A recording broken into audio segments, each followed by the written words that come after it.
Hello, everyone, and welcome back to another episode of Mormon Stories Podcast. I am your host for today, along with my partner, Margie. It is October 16th, 2023, and we are here in part two of our interview with Kim and Josh Coffin. Hey, y'all. How's it going? Great. How was lunch? It was great. Thank you. And we're here trying to get the root of the Ruby Franke, 8 passengers, Jody Hildebrandt scandal, the Tim Ballard, Operation Underground Railroad scandal, the Lori Vallow and Chad Daybell murders, and, Julie Rowe, and, Rod Meldrum, and all the other, as I like to call them, neo-fundamentalist, prepper Mormon kind of scandals that keep erupting in the news. And me, along with Lauren Matthias of Hidden True Crime and my friend Megan Connor and Mindy Caldwell, we're doing a series on what we believe is a prime inspiration for all of this Mormon mayhem, all of this Mormon chaos. The book is called Visions of Glory. It's attributed to John Pontius.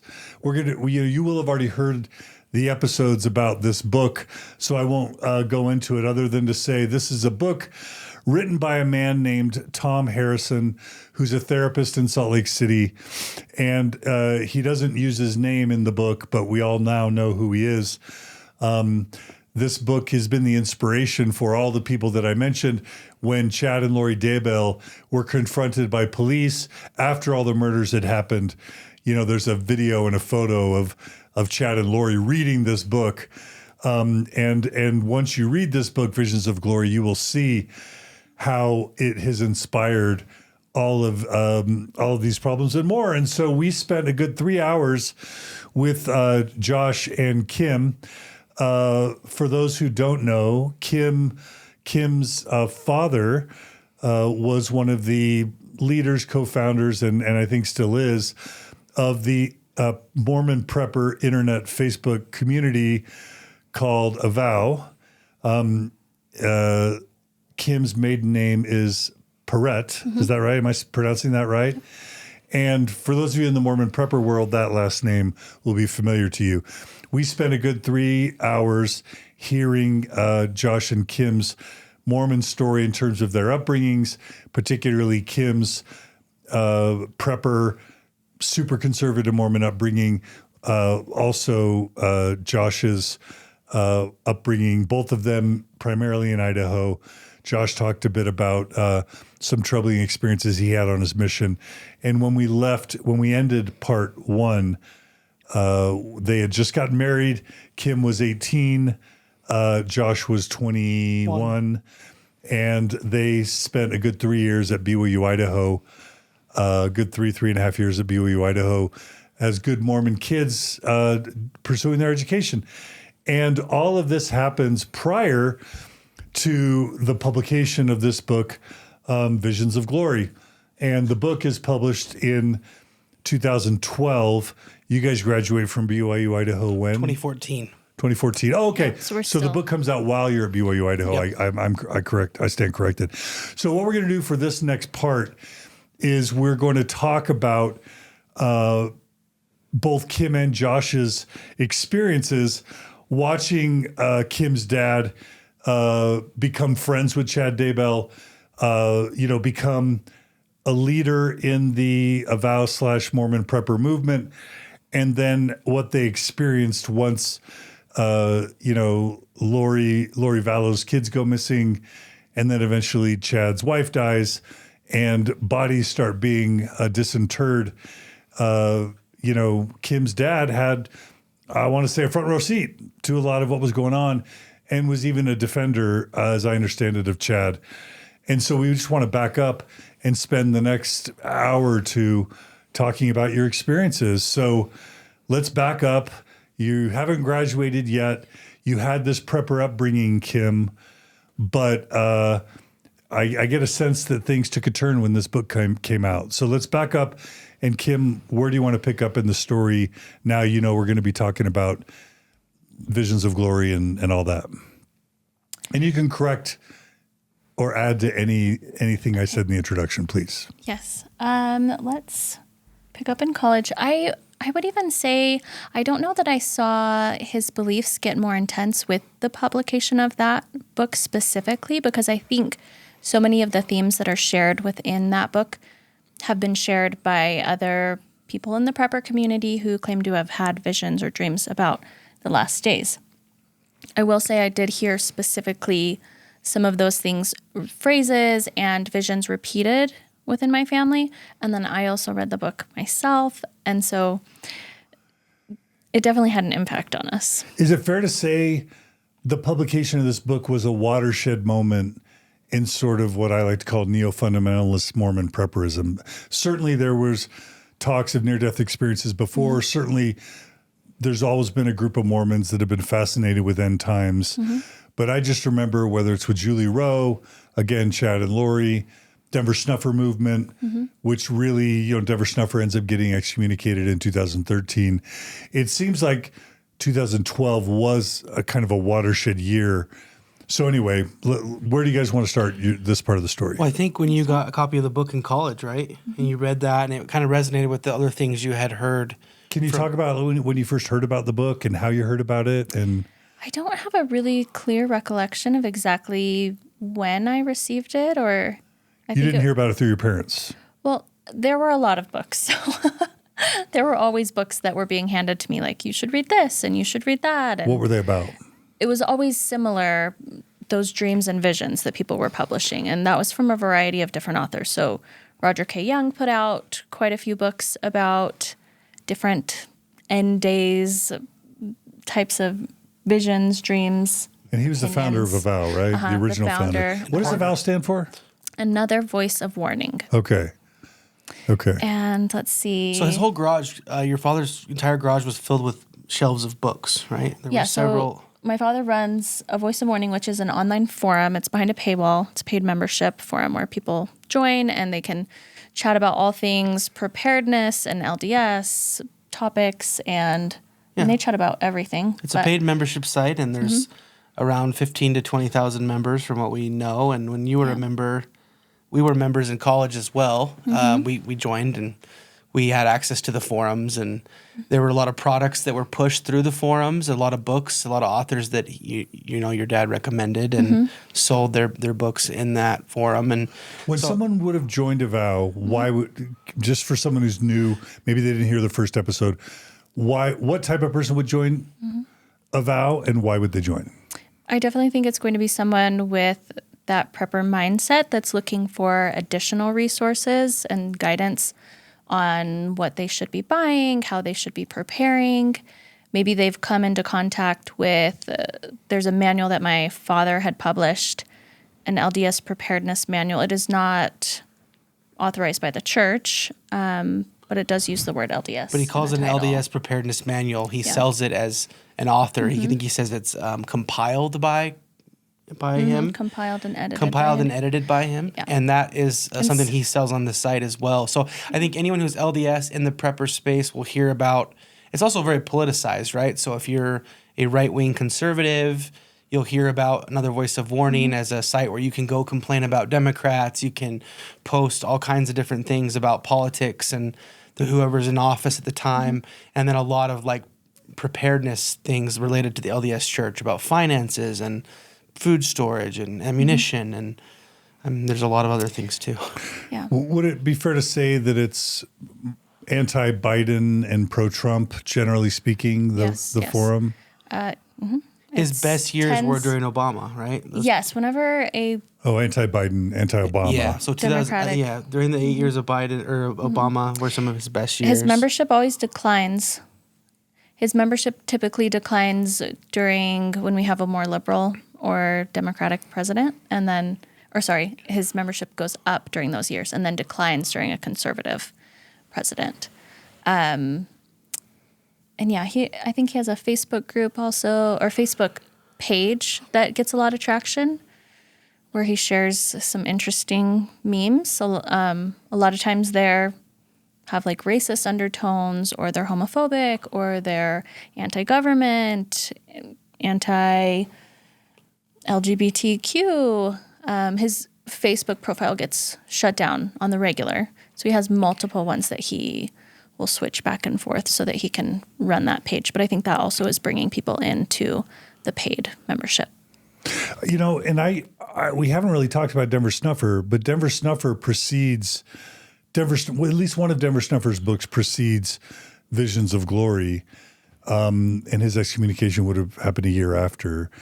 Is that a name? And would his books have been familiar to y'all? You'll have to give me a quick synopsis of that. I can't remember. It sounds familiar, but I'm not. He's basically the guy that teaches that you can have personal visits with Jesus, that if you pray and fast and are righteous enough, you can have your own personal witness of Jesus. And he was excommunicated for that in 2013. Passing the Heavenly Gift is a book, and I believe the Second Comforter might be a book of Denver Snuffers. There's several, but he's ended up, his church is called the Remnant Church. Once he was excommunicated, a bunch of people left with him and started a schism. But that's not a name you're even familiar with. That's interesting. It's not ringing any bells. Okay. I mean, I know it was in the forum. There was always talked about, I think before the focus was on tent cities and a lot of the prepping materials. I think Julie Rowe was always there. But yeah, I don't think that name was. Okay, Julie was there. Yeah, Julie Rowe was definitely a big name. there. And then Chad Daybell was in there. Books. He was an author. So my father runs LDS Avow, which is the forum, but then there's also a bookstore that is attached to it. So that is filled with books from people who are in the website or in the forum. So like it had Chad Daybell's books. It had Julie Rowe's books. I don't know that Julie's on, I don't think she's on that website anymore. It had like Sarah Monet, who had a life near death experience. Who else? It still has Visions of Glory is sold on there. Roger K. Young had several published. Yeah, and then also your father had his own books as well. So just a lot of different books that were thrown at us in a college age. And these books generally spoke about what? So it would be near-death experiences. What does it look like if you cross through and then come back? And then also, what does the end times look like? Maybe what does the call out look like? So that's speaking more to that 144,000 people that get called out and maybe live in those tent cities. So lots of different visions and dreams that people have had. And some of those books are compilations of multiple visions from various people. Yeah, lots of different. But I think that they tend to stick to those themes. Okay. And really quickly, do you have a sense for how Avow people view the Mormon Church prophet, First Presidency, and the Quorum of the 12? View them? Is there a sense that they are operating in conjunction with the church leadership, in opposition to the church leadership, in ignorance of the church leadership?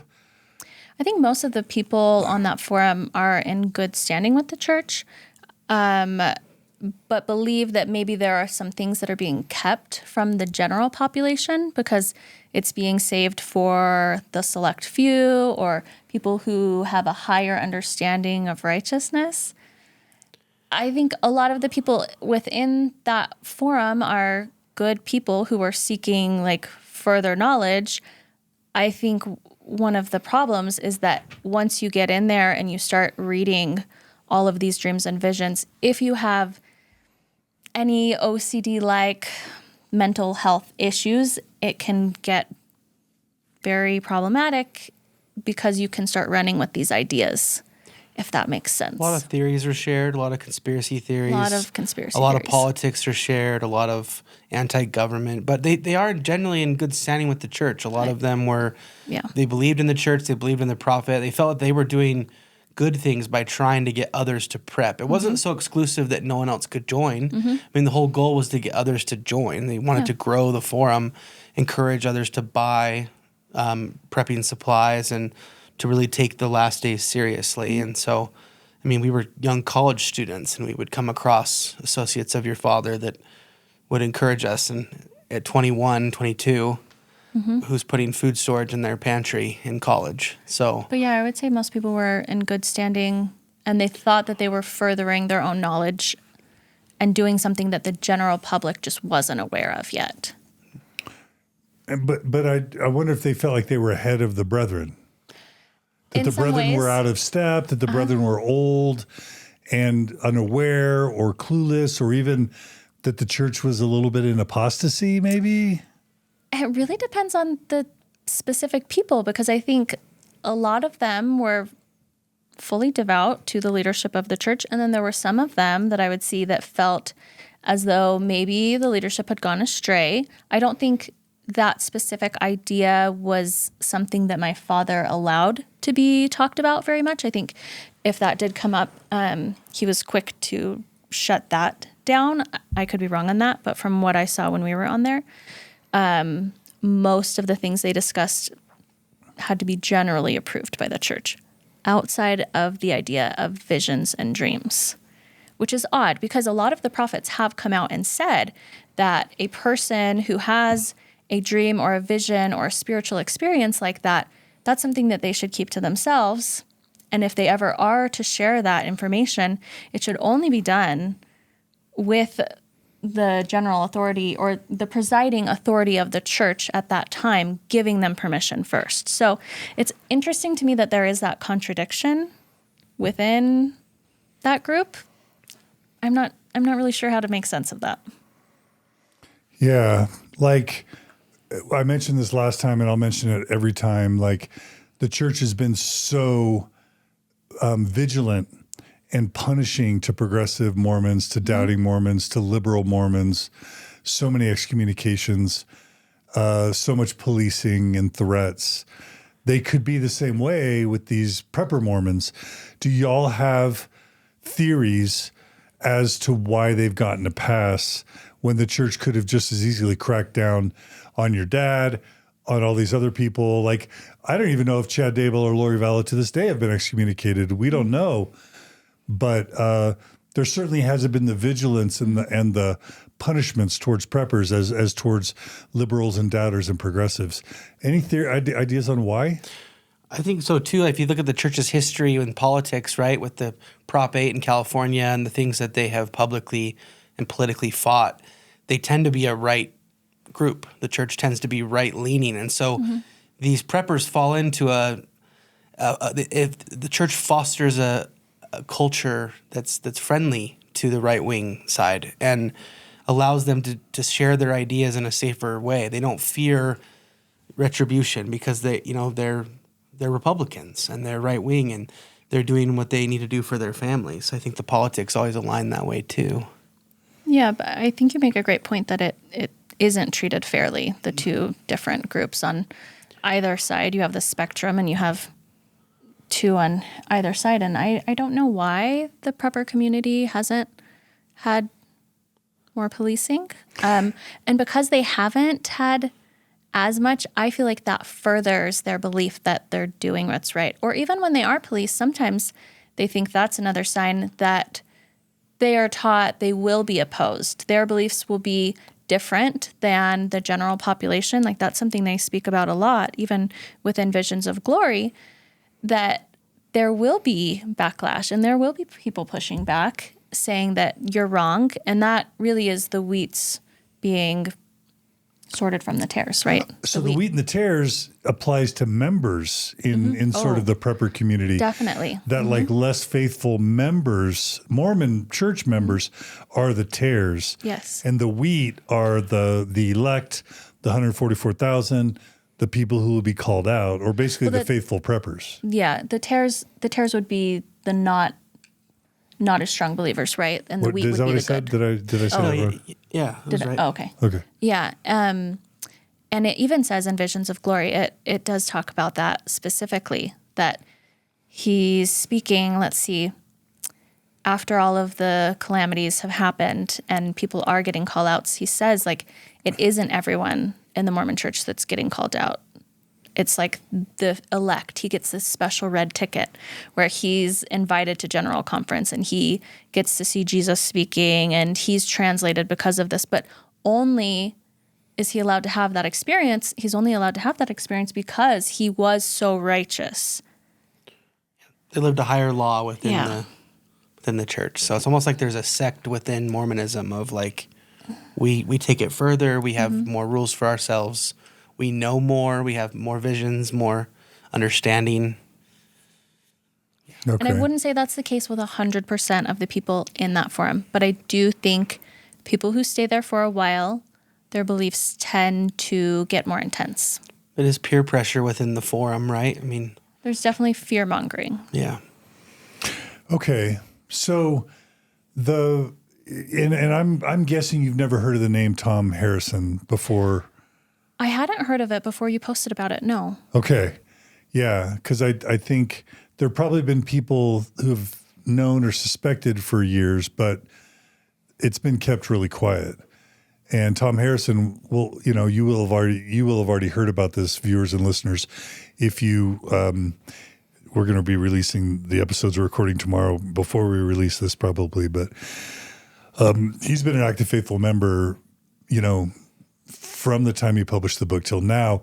The brethren found out about this book between 2012 and 2013, threatened him with excommunication, but then made him a bishop and allowed the book to continue being published, which is crazy, knowing now that it inspired Tim Ballard, Lori Vallow, Chad Daybell, Jody Hildebrandt, and so many other bad actors. But are there any? So Tom Harrison's not a name y'all would know. Definitely Chad Daybell.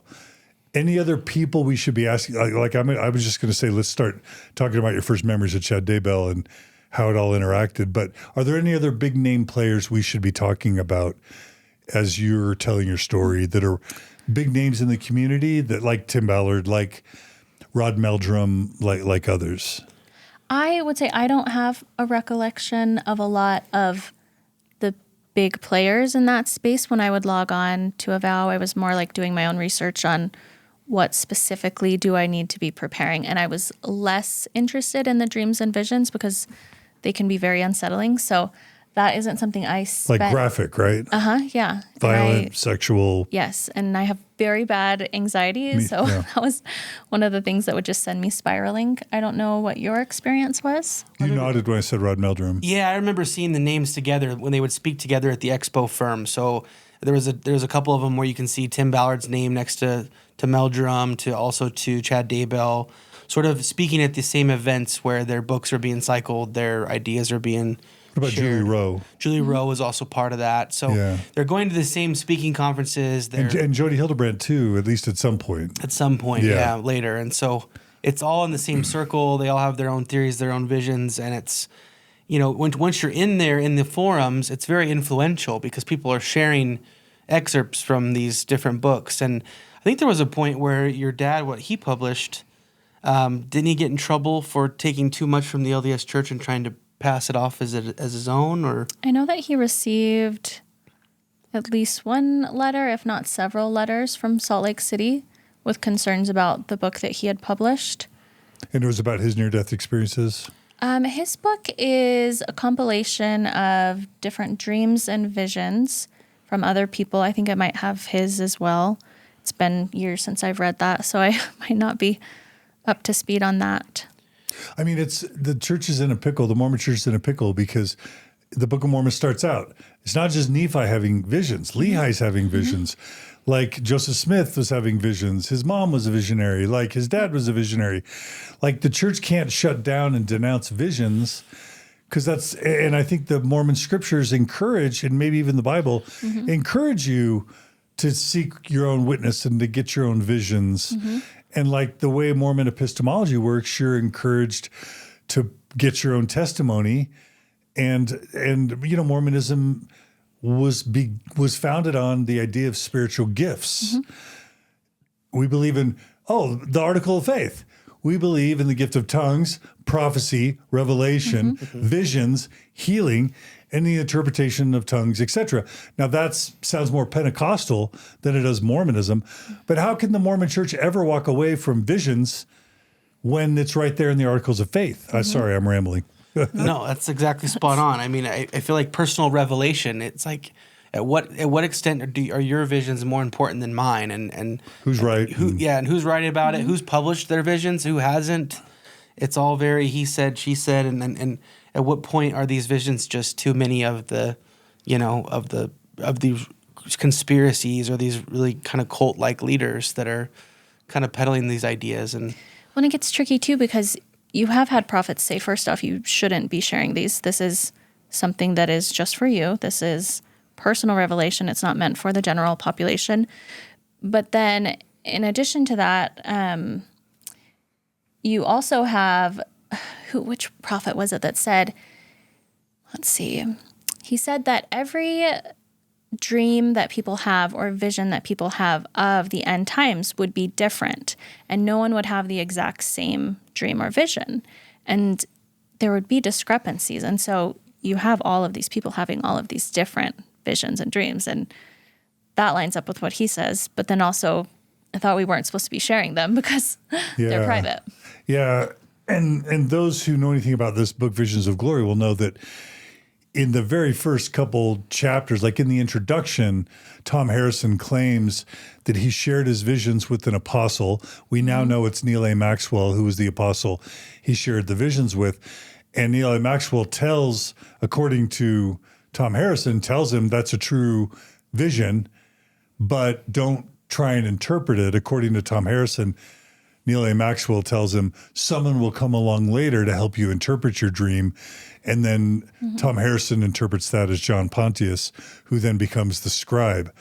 But this book, part of the reason why I think this book has become so successful is because Tom Harrison name drops not just apostles, but God and Jesus themselves as saying they appeared to him, they validated this book, and Neal A. Maxwell did. And I think he knew Gordon B. Hinckley too, because I think he was also in Gordon B. Hinckley's ward at some point. And so by name dropping apostles, he's basically saying, this book's just for me. It's just my revelations. But several Mormon apostles and prophets and Jesus himself have endorsed it, which is a problem, is a problem. Yeah, and I think that the book is filled with different types of fallacies. One of those being appeal to authority, where he is name dropping. But then if you are name dropping, why not come out with your actual name if you really do have approval? But also, I think the approval should have been from the prophet, not one of the quorum of the 12. And then another issue, what was the other one I was thinking of? Well, as you're thinking, go ahead. Sorry, he even says in there, I'm not publishing these dreams or visions to change the way other people feel or to inspire or provoke. I'm just sharing it. And it's like, well, why would you publish a revelation. book? He's saying it's just personal revelation for me. But I'm a published author on a very different topic, but you publish your work to change, to inspire, to educate. Yeah. If that is not one of your goals, probably just keep it to yourself. Yeah. If it's revelation just for him, why is he printing hundreds of thousands of copies and selling them, if not millions? Okay, so would you have heard about your dad's interactions with Chad Daybell before Visions of Glory comes out, before 2012, or after? Or do you? I don't expect you to totally remember the timeline. I'm not positive on that timeline. Okay. Well, then let's just talk about what this book meant to you both when you first learned about it, and then we'll go to Chad Daybell. I don't know that Josh read the entire book. I think I shared excerpts with him. Yeah, you always were given books by your dad and would read them, and I would kind of avoid it. I had my fringe beliefs that I'd go into a little hole and read about and then come out and be like, did you know about this? And Josh would kind of question, are you sure about that? And I'd be like, oh, he doesn't know. He just doesn't, he doesn't know the higher law and the higher information. And what you were at BYU-Idaho at the time, right? Mm-hmm. What made you want to read this book on top of your academic studies? Talk about your motivation and your interest in the book. Yeah, especially given that your childhood wasn't great, right? Yes, my motivation for reading any of those types of books, even for being on the forum, was I was always seeking validation from my father, and the only way you get validation from him is if you are well-read and well-educated on the topics that he is interested in. If you want to have a conversation with him, it's not going to be about what's going on in your life. It's going to be about what's going on in his life and if you can relate to him. Like, it's very egocentric. So my attempt to have a relationship with my father was, what are you interested in that I can also show interest in? I want to be able to talk to you when I come over. So these books, that was always a great way. And if I did show more interest in the forum, that was always well received. So conditional love really was the driving force behind that. And I joined the forum too because of that, right? I wanted to be involved in this, all these members, and he'd throw big parties at his house for 4th of July and have a lot of members of the forum over. We'd meet people from all over the country that would come. Dozens, hundreds? A couple hundred, I would say, right? 100, on the year, yeah. 150 would show up to his house. People we had no idea who they were, just random forum members from Canada and from Europe and from all over the United States that would come, that were preppers. And an interesting group. Very interesting group. Everybody was It was interesting because he would even kind of mock some of the people that had showed up, like that they were weird. But I was like, well, these are your people. Why mock them if these are the people you associate with?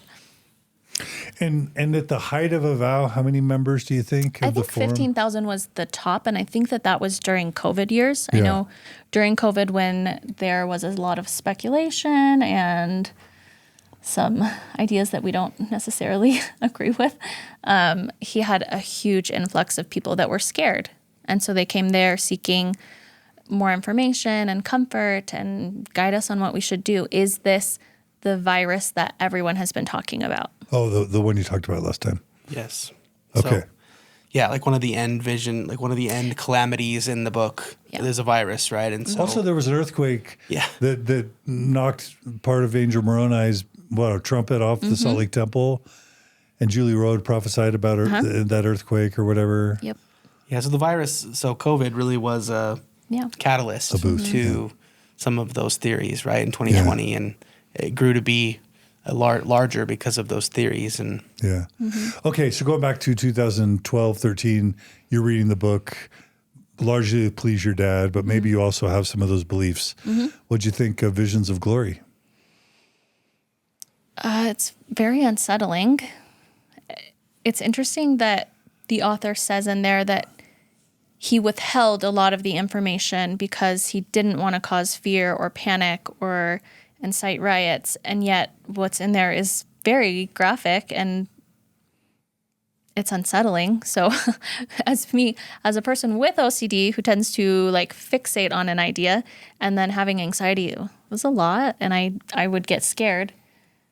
And then I would come to you and you would kind of set me straight, like it's all going to be okay.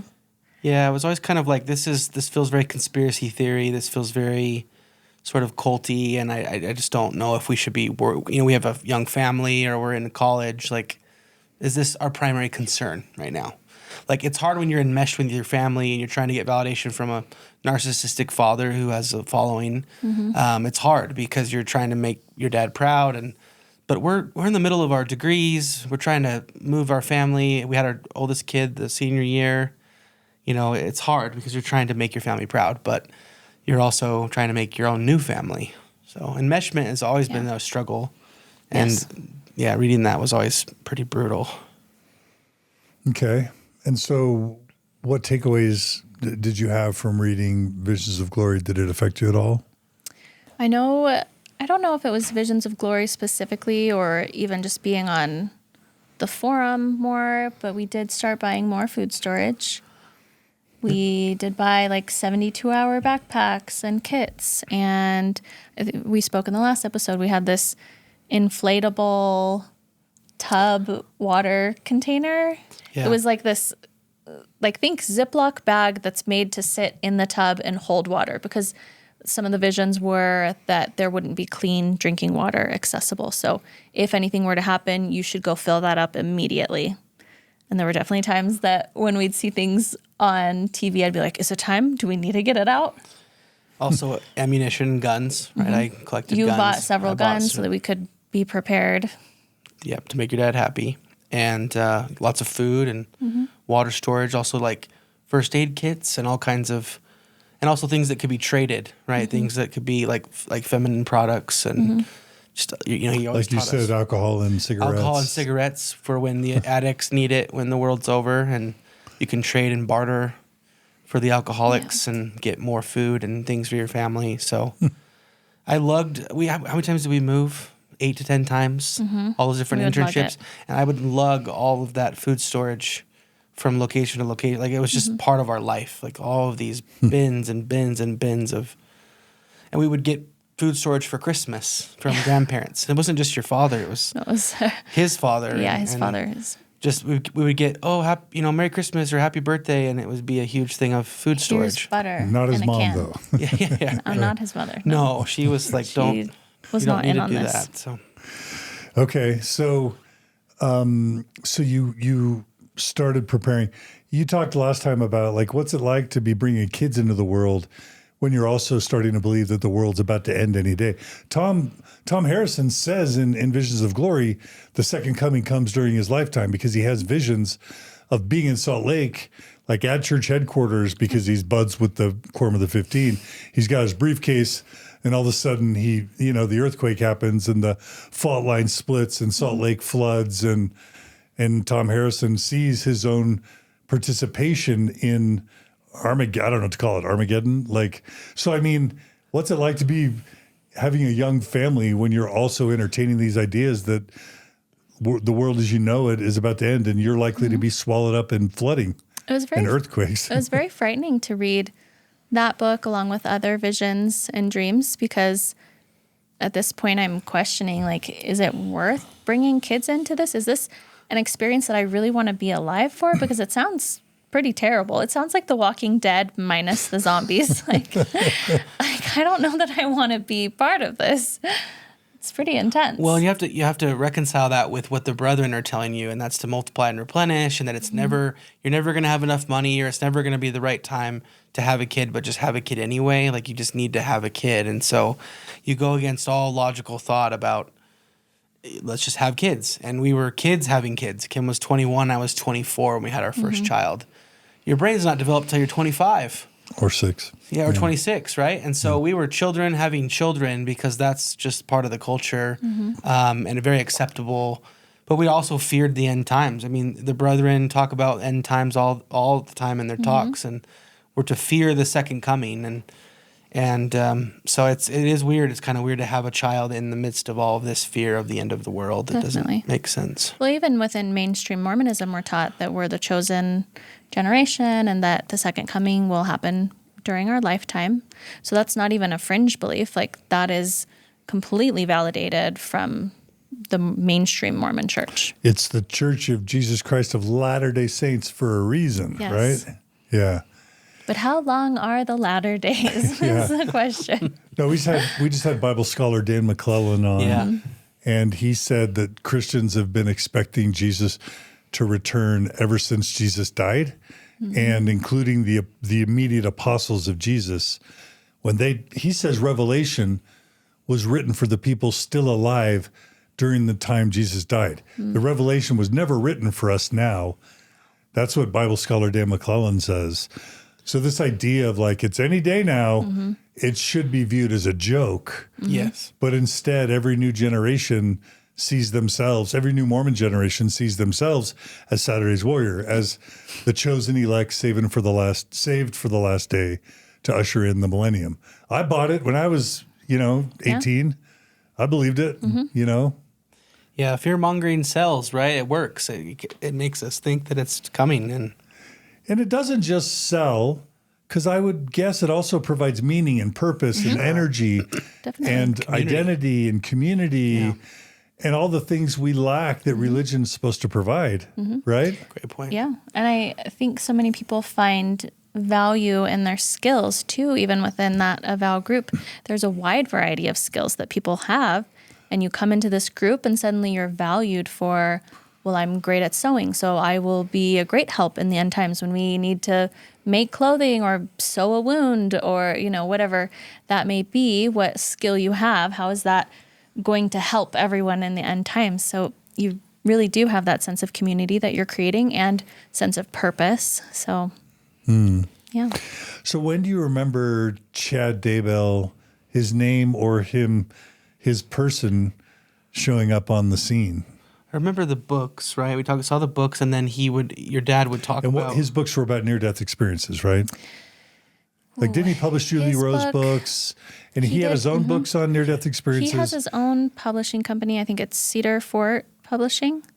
That Is may that be his, different. or is but- it different? That's different. Yeah. It's I think different. he has his own publishing company, Yeah, though, he because I did, think he published Julie Rose books. And I remember hearing about both of them. Again, I was never a worshiper of any specific person. I think you do see that happen within this group where people will find one visionary or one dreamer and really go all in, like, oh, this is the person, and we praise them and we love them. And I was not like that. It was more like I will read what's out there, but I didn't put a ton of weight into any one of those people. It was more just like, look at all these experiences as a collective, but I'm always going to listen to the prophet. I'm going to wait for him to back all of this up. Yeah, there were a lot of voices within the community that were sort of like mini celebrities within the forum, right? And Chad was one of those leaders within the forum. Any published author that sold a book within Avow, even if it wasn't published beyond Avow, if it was just in your dad's garage, many of the published authors were sort of revered. And Chad's name was always part of that, so... Yeah. Okay. So, and I think Spring Creek was the publisher of Chad Daybell. Of Chad's? Okay. Yeah. Spring Creek. I think, at least. You think that's the one that he owns? I don't remember. That's what I'm looking. I'm Googling that, but that's what I'm finding. Yeah, I can't remember the name. Spring Creek. Yeah. Okay. So, I guess it's worth talking about how all this came to a head and affected your relationship with your dad. So do you want to just take us through that story? Yep. We moved away, right? We graduated college. So we graduated college, moved out of Idaho. We lived in Texas for a year, and we were there during the Ebola outbreak, which it was like sure that was going to be a thing. And I can't remember. Did we speak about this in the last episode, Ebola, or was that It was privately? during lunch, so we didn't. During lunch? Yeah. Okay, so when we were living in Dallas, Texas, we were there during the Ebola outbreak, was it patient 1? Yeah. He was about 10 minutes away at the hospital. And when Dallas. that started happening, it does look similar to Visions of Glory because, let's see, Spencer in the book talks about this illness or sickness that will leave you covered in these pock-like marks that burst fluid. And to be clear, Spencer is Tom Harrison. Is Tom. In the book, yeah. Yeah, from what we understand. And so I remember when that first started happening, I called my dad in tears and I'm like, is this it? Is this it? Like, what do I do? I'm about to have a baby. I'm 2 weeks away from delivering this child. Like, is this going to be it? Should we move? And he didn't give me a yes or a no. Just like, he always had this, to me, he would always say things like, if you're prepared, you need not fear. He did not fear monger so much with me about certain things, but then I would see him have a different attitude. I felt like, at least on the forum, where he did incite more of a panic, but he himself was not panicked because he was prepared. Yeah, and Dallas that makes sense. was a big deal because this is obviously pre-COVID. This is 2014, 2015. I want to say 2014. The Ebola scare of Dallas. I remember at the accounting firm that I worked at, we were told to stay home for the week. They almost closed down the whole firm for the week because of this Ebola scare. And I think that really played into some of those theories that you were afraid of from this book. And you called him for reassurance. It wasn't the greatest. No, he didn't give much reassurance either way. So, And Ebola was a big deal coming from Africa. Like, it was a big outbreak. but then didn't really go anywhere. Then it was in all the kind U.S. of solved. at Yeah, least. it didn't get worse. So, And that was really good that it didn't get worse. It was just went away. yeah, and then we moved to California, lived there for a few years. Lived in California for a few years, and then when we moved back to Utah, that was when. That was when the Daybell stuff started. Yeah. Well, I remember that there was a lot of news crews, right? There was a lot of his name came up in the news a lot about this missing. Yeah, so the kids went missing. There were reports made and then investigations. The grandparents, remember? The grandparents. The grandparents are trying to find the grandkids. And this is all over the cold case, or not cold case files, but all over the murder mystery. The true crime. True crime, sorry, that's what they call it. True crime. It was all over. These grandparents are trying to find these kids. And so I see my dad's name come up. At this point in time, I'm not actively logging into the forum. My business had taken off, and I was really focusing more on that. And I see his name. Oh, no, we start getting messages. That's where it was. Like, hey, did you see that your father-in-law is in the news? And I was like, what? To me. What? And your father. And for me, the father-in-law. Like, his name's popping up with all of the Daybell stuff. And you didn't really know that he was publicly... Yeah, I didn't realize how close they were. Like, I had heard of Chad, but didn't realize that my dad had publicly defended him as not having killed the children. And I guess the news crews, one of the news crews shows up at my parents' house. They go and like ask him for a comment. He doesn't comment. And then my mom calls me to let me know like what's going on. And she's really upset and struggling with anxiety and panic attacks, which she was not aware of what panic attacks look like or even what anxiety looked like.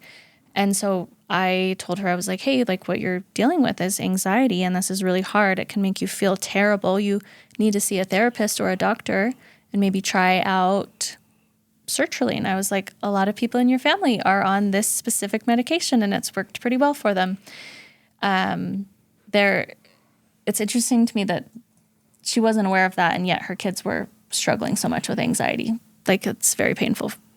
Yeah, and I mean, they were looking for the kids, right? Yeah. They were trying, and so she was worried because they're, the name's getting dragged through the mud. Like, are the Peretts a part of this? Like, where are the kids? Are they keeping the kids in the basement? Yes. So my father has a large home that he lives in. I will preface this by saying my grandmother purchased this home for him.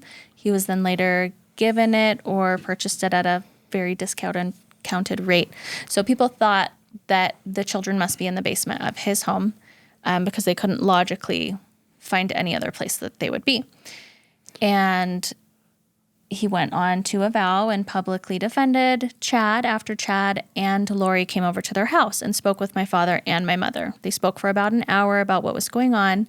And after they spoke, my dad publicly posted on Avow saying that all would be revealed within the next few weeks or so, as soon as I think there was something with like a court case or something. Well, and it was a hook to try to get people to come to Avow.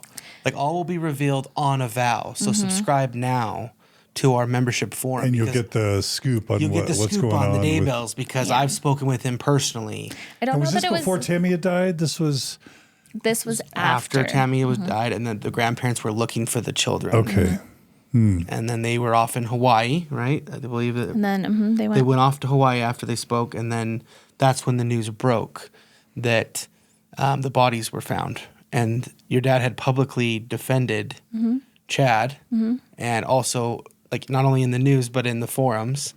And he had a huge, I think, uptick in paid subscribers during that time, because I don't know that he specifically said like subscribe and you'll find out, but he did allude to, I have the information and I will be, or Chad will be sharing this information at a later point. Right. So all will be revealed. But it was kind of mysterious. Like, we know information about this. So it wasn't like subscribe for it, but it was like we have information and we will reveal it at some point, which is all very mysterious. And it's like, how much do you know? And when I called him, I asked, like, what is going on? Where are the kids? And why are you connected to this? This doesn't look good. And he assured me that everything was fine and that he knew what was going on and that it was just what their lawyers had suggested they do was to hide the kids for some reason that didn't really make sense to me. I remember getting off the phone and being like, none of that made sense. I don't feel good about any of this. And coming to you about it. Yeah, it felt very dishonest and like kind of weird. Details were left out. And then come to find out they find the children. He posts in his forum saying something like to the effect of, I have to eat crow or I was wrong. I was lied to. It wasn't really an apology like I'm sorry, but it was like I was lied to. And yeah, never admitted minutes of guilt or association. Even though the news crews were parked outside the house thinking that the kids were there. In fact, you were even concerned about the safety of your sister and your mother before the news was announced that the children were found, because they were trying to get information. Like, are the kids in the basement? And your sister and mother were kind of like, why are there news crews camped outside? And you were concerned about their safety. And he was just so dismissive, even when he was wrong, even when he backed the literal murderer. He still didn't apologize. It was like, I was lied to, someone else's fault. But I think that experience really opened my eyes, because for the first time in my life, I started to question who he was and who he was associating with. And maybe Avow isn't all I thought that it was. Maybe Chad isn't the only one who is lying and using his position for power and influence over people, because there was a lot of shady things that he was able to do because of the claims that he made. And also, I think your family name too, right? Your brother called you concerned about, hey, I have the same last name as Dad, and do I need to change my name? Do I need to change my name? He called us asking about that, and then you took your name off of Facebook because you were getting reached out to by true crime podcasts that wanted to know more about your connection to this family, and so it's just the whole name of the family was all over the internet, and it made you really finally question this patriarchal figure of your family, and that this forum of Avow is not what I thought it was, and I think that led to some of our experiences questioning other things too at that point. But so this has been really helpful to hear the story. I'm kind of a baby in all of this. I've been so busy covering so many things. I have not had the ability to really study the Daybell Vallow stuff and the Avow stuff and the prepper stuff as closely as someone like Lauren Matthias from the Hidden True Crime podcast. She sent me a clip from her YouTube channel, and I recommend everyone subscribe to Mormon Stories, but also subscribe to Hidden True Crime YouTube channel. It's a really important channel for people who want to understand all things Daybell Vallow, all things Prepper, all things Tim Ballard, all things Jody Hildebrandt, Ruby Frankie. It's a great, great channel to go deep. But Lauren's going to be interviewed tomorrow, and along with Megan Connor, Lori Vallow's cousin, and also our dear friend, Super Sleuther, Mindy. But Lauren asked me to watch this clip I'm about to play for our audience.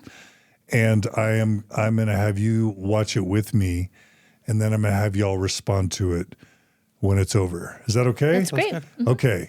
Okay. So let's go ahead and play it. And visions Chad started claiming. So much so, he was continually being asked to speak at conferences. More on those conferences later.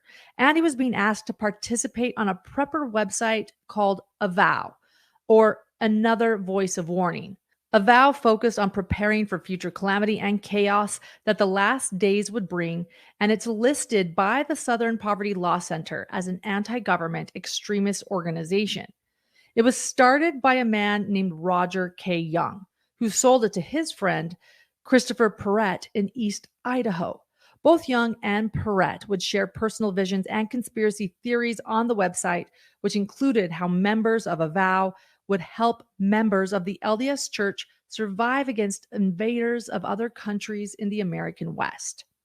Perrett wrote on the Avow website this, I quote, "However, it is our belief that very shortly the world and society as we know it will drastically and suddenly change. The time is shortly coming, which has been prophesied and seen in visions and dreams since the world began." End quote. In fact, Roger K. Young, Christopher Perrett, and Chad Daybell co-authored a book together, Dreams, Visions, and Testimonies of the Last Days, Volume 3. And Perrett offered Chad Daybell a platform to share his visions on Avow, even behind a paywall for full paying members. Chad's visions included the establishing of a new Jerusalem in the last days. Avow is also the place where he met Julie Rowe, a woman who also claimed to have near-death experiences. In February of 2014, Chad Daybell contacted me off of a prepper site. I was typing about my dreams and visions. At that point, had just barely started to tell people that I actually had a near-death experience. And that was when Chad Daybell started publishing Julie Rowe's books. I've had 6 near-death experiences and lots of out-of-bodies. I came to this planet with the ability to see, hear, feel, and understand the other side of the veil. Several spiritual gifts that I'm not going to get into all of those right now. Everything from being able to see spirits on the other side of the veil or hear them, whether they are of the light or the dark or anything in between. Many of Chad's visions written on Avow or shared in his speeches included stories leading up to the rumored call out, happening just before the apocalypse. The idea of the call out, according to those on Avow, means that the most righteous members of the LDS faith who have diligently prepared for the second coming of Jesus Christ would be called to the mountains to set up what Chad referred to as white camps, meaning white tents that would house the righteous, a refuge that would provide supplies to righteous families when the tribulations began. While the LDS Church does not teach about any call out in official church meetings, I've delved into where the belief originated, and my research takes me to Avow's founder, Roger K. Young. I've read Roger K. Young's book, Dreams, Visions, and Testimonies, Volume 1, where he cites scripture and past LDS church leaders to back up his claims of this alleged call out for the most righteous of preppers. But his citings of old ideas, out of context teachings, and leaders from the past make it clear to me that the call out begins with Young, his books, and the teachings that become the origin of Avow. Here are 2 interviews, a once Avow member, Anna, and Suzanne Freeman, a once friend of Chad Daybell's, discussing the call out. And again, both of these interviews are found in full on our YouTube channel, Hidden True Crime. Were you a member of Avow too?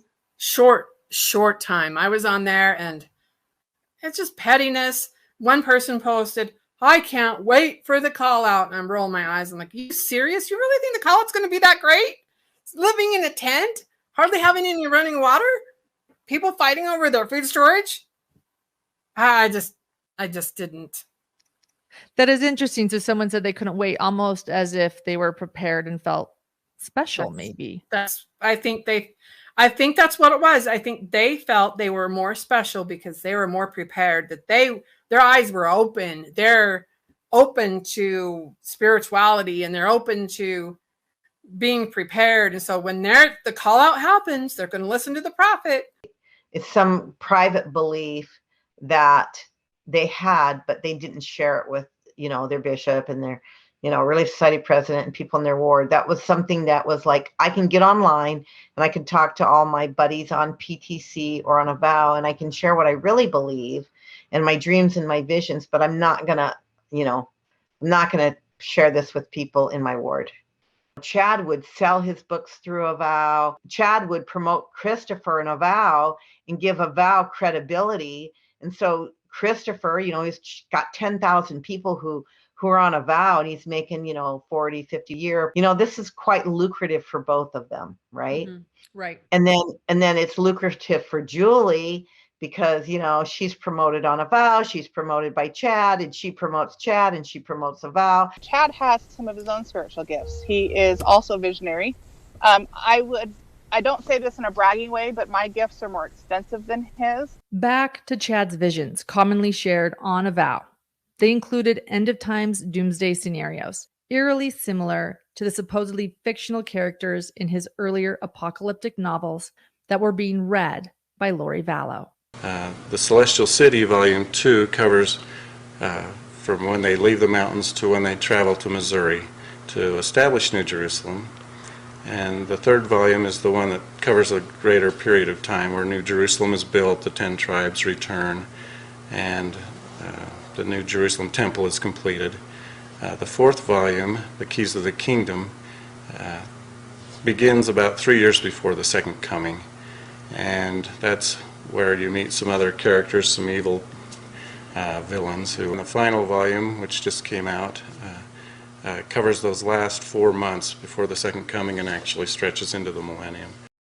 I think, like you said before, you wrote it for your family, for people who are not going to pick up a nonfiction book of prophecy to build a story around a possible solution to those prophecies. It's just possible. It's fiction, but it certainly makes you think. And Chad soon also began to stop calling his fictional novels fiction. All of a sudden, they were true. Chad and Tammy had moved up to Idaho by this time. So they moved up there, I think, in the summer of 2015. Julie Rowe came up to Rexburg. So what happened was Garth was saying, oh my gosh, he said, I learned so much this weekend. He said, Julie came and stayed with us. And I learned that my dad, all his books that he wrote this whole time, growing up, I thought they were all just stories, just fiction. And he said, this weekend, I learned that they were all true, that everything in those books were from dreams and visions that he has had. And I never knew that. So that's the first time I had seen that clip. I'm really glad we showed it. Again, a shout out to Lauren Mathias and her husband, John, and the amazing Hidden True Crime podcast. I took a bunch of notes. Let me just give you a chance to ask you both how that was for you to see that clip. How are you feeling? It's very validating. Yeah, I think it's very validating to hear all that, right? I mean, the timeline was nice to see and connecting all the dots. We went from fiction to nonfiction. It's an interesting switch to make. I think we had moved away at that time, right? 2015 is when we moved away. So when they moved up north to Idaho, both Julie Rowe and looks like Tammy and Chad, we moved away. So I'm almost glad that we moved away when we did, because that was all going on in in Idaho. So I don't know. Do you have other thoughts on it? It's interesting watching it back and looking at it from our now ex-Mormon lens and just wondering, like, how are people really believing all these things? And a question that Josh and I have discussed multiple times is, does my father actually believe all of these things? And sometimes I have doubts that he was 100% a believer of all of these dreams and visions. And I question, was he just choosing to profit off of these people because he knew that their visions and their dreams, the stories that they are telling, truly, that they excite people, that they're engaging, it's enthralling, it leads to people feeling like they need a person to tell them what to do, and the church isn't doing a job of that, but my father can. So I question, is this something that he's creating? Like, he creates the problem and he solves the problem. It's like a very egocentric problem that we have here. There's a lot of profit models in there too, where they talked about how they promoted each other, right? Chad was promoted on Avow, and Julie was promoted on Avow, and Avow promoted them, and like it was just this very incestuous relationship where they're all making money off of it, and some are being published, and they're leading this very large group of people, of subscribers, memberships, down that road. So it's just to me, it's validating to hear that from a true crime podcaster too. Lauren has really done an excellent job with going through all of this information and compiling it. I was just watching her podcast 2 days ago. Digging into the forum and pulling those screenshots of just stuff they've said in the past. Yeah. Shout out to her and John, Dr. John. A couple things struck me. We try not to go after people. I know we're talking about, Tom specifically here, Tom Harrison. That's not really to go after Tom.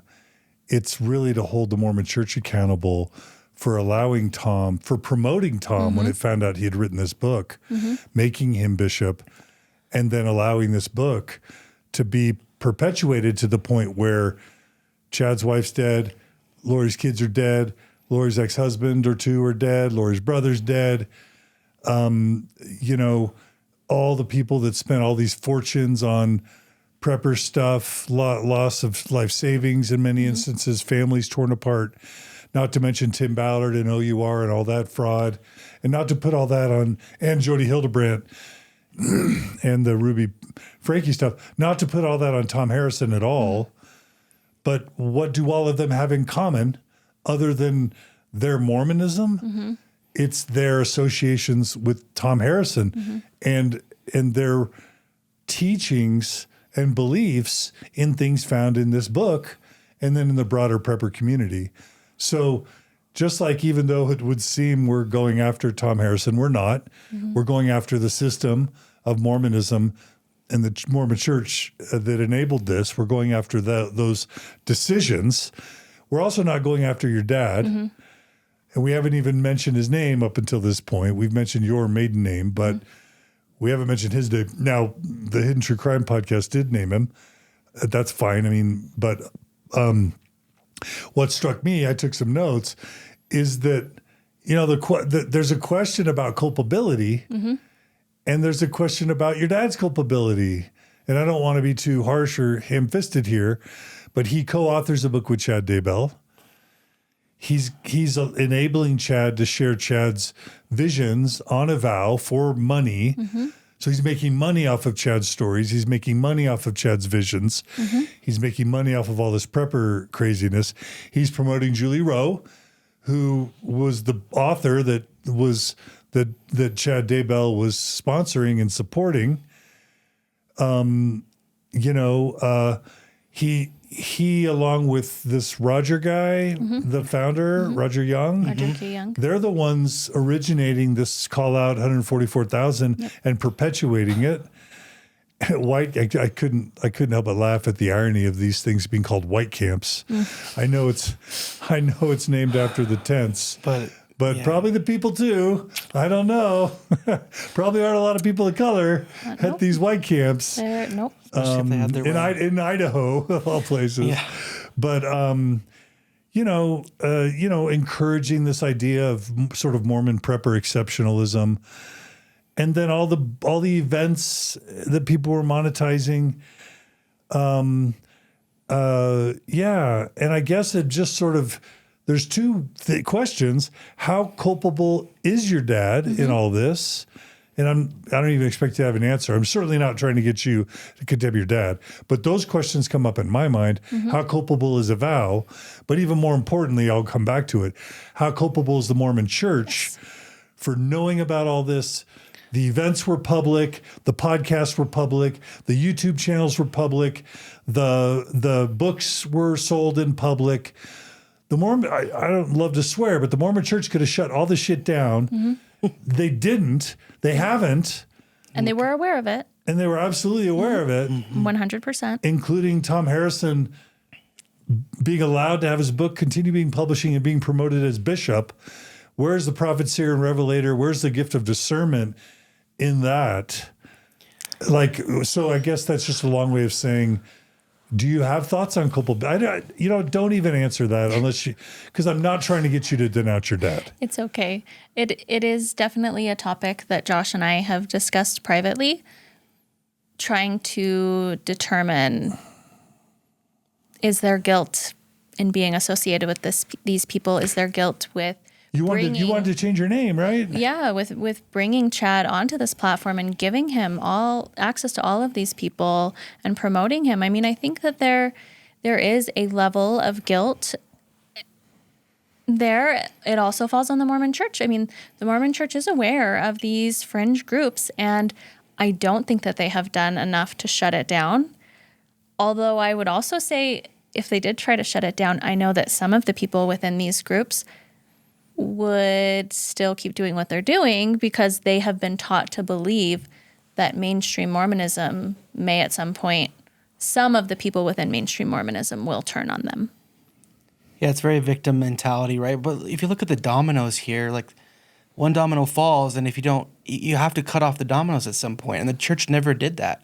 And there should be an apology from the Neil A. Maxwell and down that we did this early on and we should have stopped it and we didn't. And now look at what's happened since. Yeah, if Neil A. Maxwell was a prophet, seer, and revelator, why do you go to Tom Harrison and say, that's dangerous, you're full of crap, don't publish that book, and if you do, if we catch any wind of you publishing it, you're going to get excommunicated.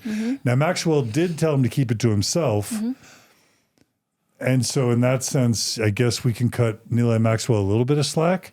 But then the church finds out about it by 2012, 2013, and lets it slide. Well, knowing that the book claims that an apostle endorsed it. Yes. Knowing that that it claims to have Jesus's and God's own approval. Right? Yeah. When we see similar themes echoed with OUR and Tim Ballard.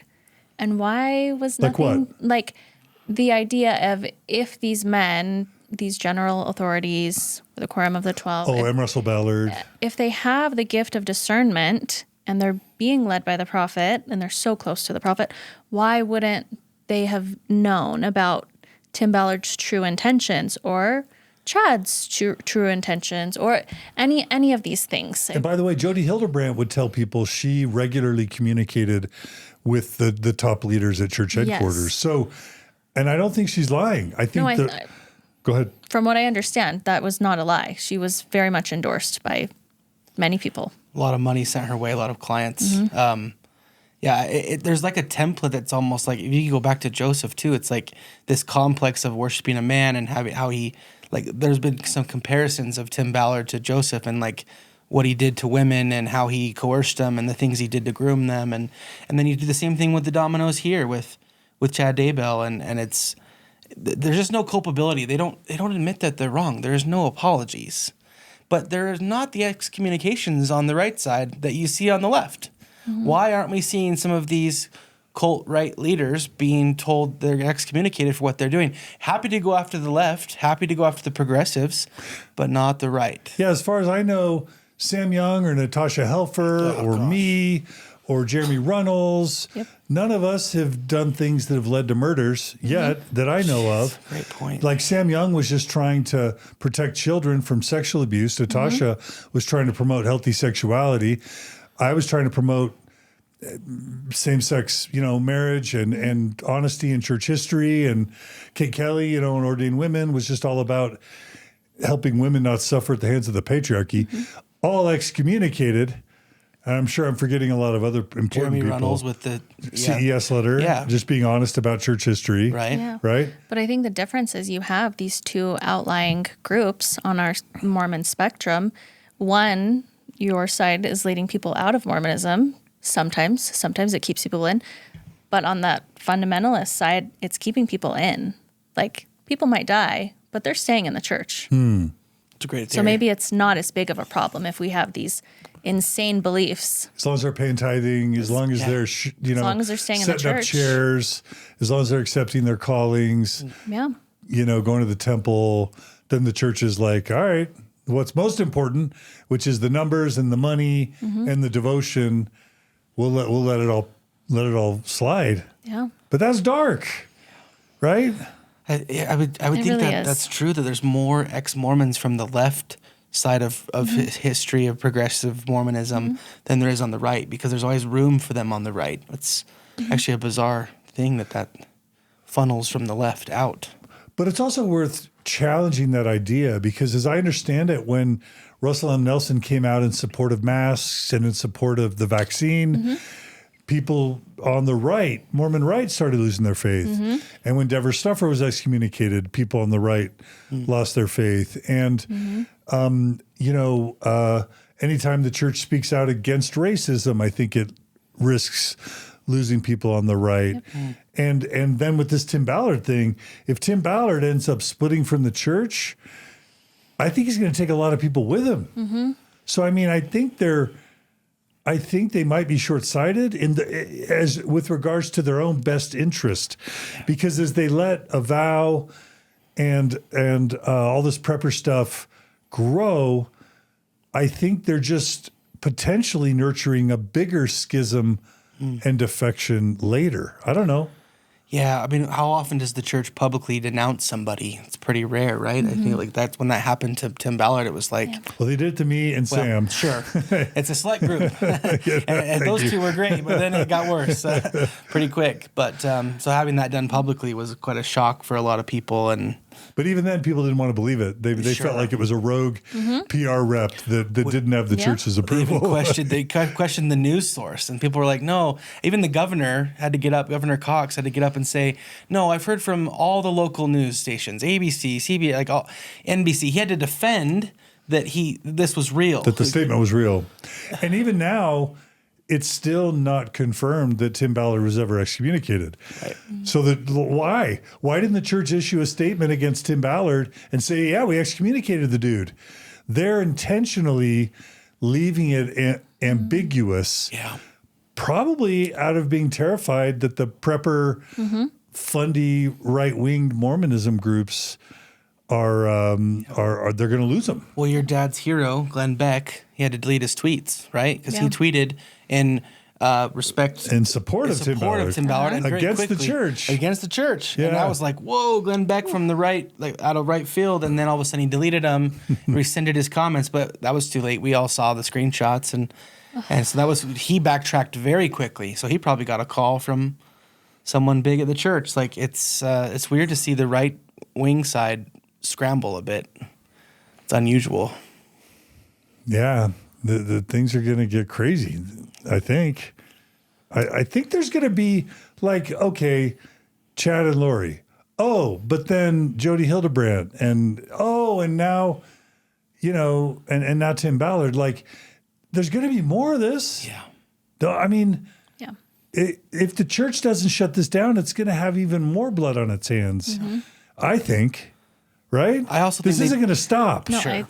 I agree. They try to be quiet too because they might be trying to protect involvement from, like, how much investment happened. I think it was you that shared about this, or someone, one of the creators, around how much financial involvement through the apostles went down to from Ballard to Ballard, right? And so maybe and Deseret Books, printing the books, selling the books, 220 articles about Tim Ballard in Deseret News. So if you go quiet and you go leave it to make it ambiguous, you don't have to admit culpability that might go to the very top, right? And some of these very older Quorum of the 15, right, or Quorum of the 12 that are maybe culpable in some of this. And so they want to avoid that at all costs because that would be a mass exit of people. Yeah.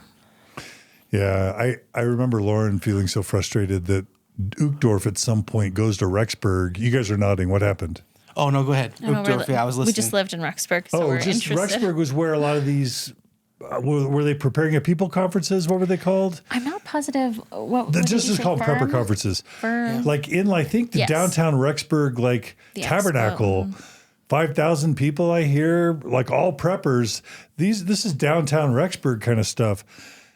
Uchtdorf eventually, after the Chad and Lori Daybell stuff happens, Uchtdorf goes to Rexburg and gives a talk, but he doesn't mention Chad or Lori, and he doesn't condemn prepperism. So I mean, they won't address it. They won't address it. They don't want to be associated with it. They try to keep it distanced, which I'm sure is a PR strategy. Yeah, and because it's never condemned, it furthers the preppers' belief that they are doing what's right, and that they are the select few, living a higher law than the rest of us. Let me ask you really quickly. You get two sides about polygamy. You get like Denver Snuffer and some of the others, maybe the Joe Smith Foundation, Hannah Stoddard types.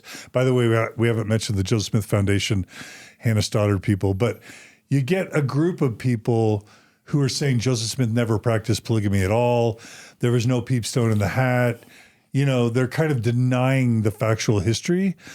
But I think you also get prepper strains of people that believe in polygamy and even practice it. Is there anything y'all want to say about that? I believe there are people on the forum that do practice polygamy. It is not solely Mormons. I believe there are some fundamentalists that get on there because prepping applies to everyone.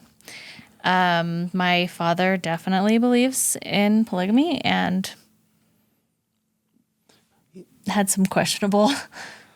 Yeah, he always had sort of associates, single women over 40 that would kind of be around. Always made comments about wanting polygamy to come back. Yeah. And we always kind of questioned why would you, like, you're part of mainstream Mormonism, why would you say things like that? And so we always wondered about why he was this revered man among a forum of a lot of those kind of susceptible people. Yeah, and I think you saw similar things with Chad, where he was revered with women and then used that as his way to get another wife, to upgrade. My dad always made jokes about how he might upgrade to a newer model at some point. And there was even this woman, she was very sweet, but she would come visit us, and she was single, and she would come and stay for a few weeks from far away. In your house? Mm-hmm. Yeah. And there were a lot of jokes made about how once polygamy came back that he would be happy to add her to the family. And it never sat right with us. It always made us uncomfortable. I mean, she was a very kind person, but the whole idea of it didn't sit right with us. Luckily, we had some separation being at BYU-Idaho from that, but we did go visit and see that and go, that's really, really odd. Yeah. Yeah. The couple's ruse was part of that for Tim Ballard. But Tim. We don't really know much more than that, but there definitely was someone around. Yeah. Well, yeah, this is just getting out of hand. So Mormon Church, we're your friends here. We just want you to be healthier and do less harm. This book, you allowing Tom Harrison to remain a member in good standing, and this book to be sold without you both shutting that down and condemning it, I worry that, number one, you have blood on your hands. You will have more blood on your hands, and I think it'll come back to bite you. I think it will come back to bite you. So fix this. Fix the prepper stuff. Fix the visions of glory stuff. Fix the Tom Harrison stuff. I say as your friend, as someone who wants Mormons to be healthy and wants to see the church do less harm and do more good. That's my public service announcement. I give it to you for free. Y'all want to add anything? I'm sure they listen and do whatever I say, right? If only. Anything else you want to say about that? Or no, I do think. I mean, we wish the best too. We're not sort of angry at or bitter. It's more about make some changes, because there will always be Mormons. So make some changes on the fringe beliefs on the edge, and Yeah, we want people to be safe within those communities, and I think some of these books can be very unsafe. They can lead to beliefs, especially in a population that maybe is struggling with their mental health, which I think preparedness tends to attract. Those people are not always aware of mental health, but I know for myself, having OCD and scrupulosity, that people like us can be easily preyed upon or can easily fall victim to this ideology. So my heart hurts for them. I wish that the Mormon Church would do more to step up and make it clear that this isn't in alignment with what they teach, but it's hard to know what will happen. So how did all this affect your relationship with your dad and your mom? Maybe we should just maybe conclude the episode with that. So I mentioned earlier that as we found out what had happened with Chad and Lori, and then my dad was in the news, I started doing a lot of research online. I started going on Reddit and just even on Google, trying to find out what is really going on. Why is my father supporting this person? I don't understand. And I think my eyes started to be opened a little more to maybe some of his faults or character weaknesses that I had not been aware of previously. And this was even before we had started deconstructing or my faith had changed. It was more just I'm starting to see that these belief systems that he holds are separate from the Mormon Church, and maybe I don't agree with these things. This seems like it could be deadly. I mean, it is deadly. So I started to put a little bit of distance between myself and my father specifically. A few months later, there was a family disagreement between my father, brother, mother, and sister. I was really not a part of it. I was living in a different state. They tried to pull me into it, and at one point, I ended up just writing him an email, just kind of saying, I have some issues with the way that you have treated your family over the years. And this was very out of character for me. I have always been like the perfect child. Like I say yes to everything. I people please.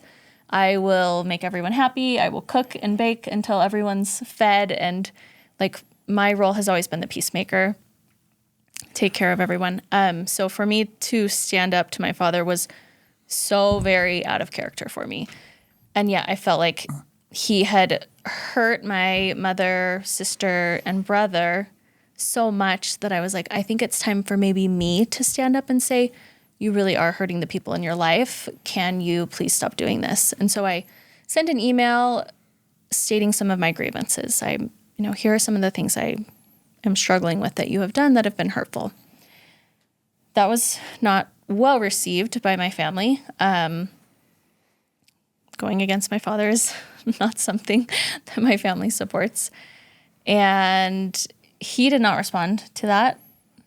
Should I say any of the points that were addressed in that? I don't know. I think you covered a lot of it. I also think that your brother had actual concerns too, right? Mm-hmm. He went to your dad with concerns. Mm-hmm. You were lived in another state. Yeah. And he not only didn't validate your brother, but he laughed at him. Yeah. And he laughed at your sister. And there was no emotion, there's no validation. And you got involved because you were trying to be helpful. Mm-hmm. And now they still all stick by him. Yeah. And it's so confusing because you were just trying to help with what they started with them because you're not the type to confront.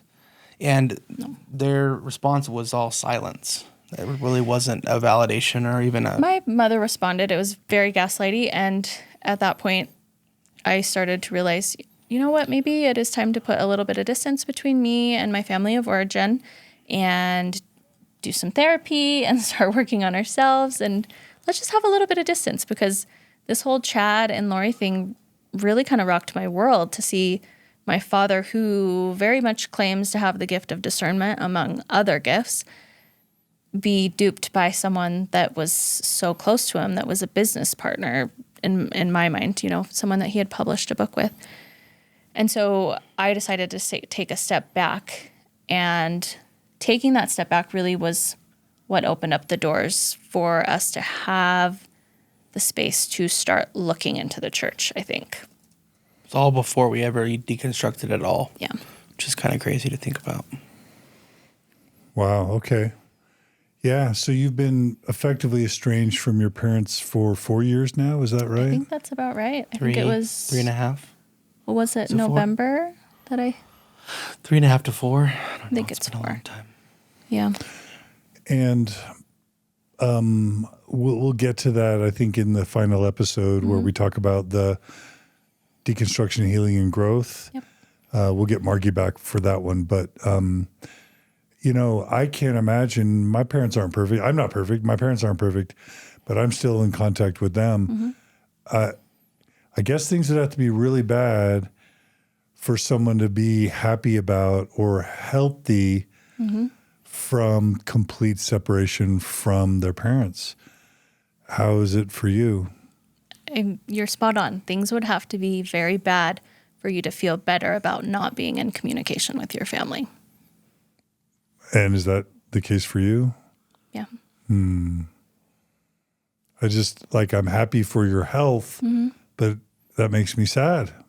I mean, and it was heartbreaking, and it still does hurt. It doesn't hurt the way that it used to. We've done a lot of therapy working on that, and I couldn't put my children through what I went through. I couldn't subject them to the abuse and the belief system that my father has. I refuse to do that. And anyone that is near my father, you have to have complete adherence to everything that he believes.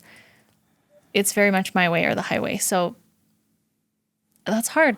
He doesn't deal with people that oppose him. It's you believe him or you don't.